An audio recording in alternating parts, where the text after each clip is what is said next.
changed over the last year. How we see the world has changed as well. We no longer see something free and easy. We see masks and 2-metre gaps.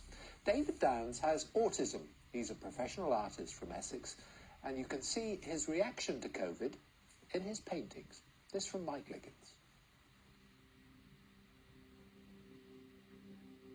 Sadness, worry, sympathy for people that are directly involved, being nurses and doctors, key workers, and people that are suffering, but the sheer magnitude of it and the shock.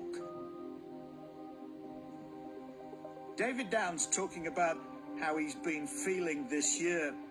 Right from the start, he knew he needed to paint about the pandemic. I think it's a way of expressing how I feel with my struggle with autism, and just whatever I've tried to get how I feel about the world into my art. At the start of the pandemic, his paintings were bleak, frightening even. The COVID-19 virus portrayed as casting a malevolent shadow over the world. One of his more recent works is this empty classroom. So the fact that the children are having home education, homeschooling, the parents having to teach is very, very difficult and stressful. David Downs wasn't diagnosed with autism until he was 32, but he always knew he was different. As a small child, he could draw before he could talk. I think it was just a way of communicating. It was a way that I saw the world. Through drawing. I think it was a passion, it still is a passion. I loved doing it, and that was a way of communicating. From his studio near Colchester, David works in pen and acrylics.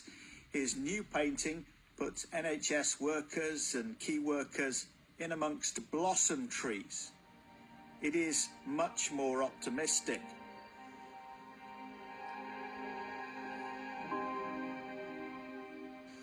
I'm just going to paint and see what happens. I don't want to put too much pressure on myself that this is going to be the piece.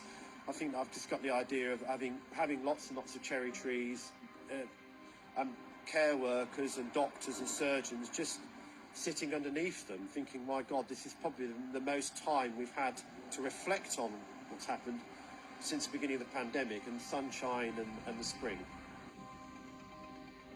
Like many artists, David has found it difficult to sell his work in the pandemic. He's hoping to have an exhibition at State Maltings in Suffolk at the end of May, early June. Mike Liggins, BBC Look East.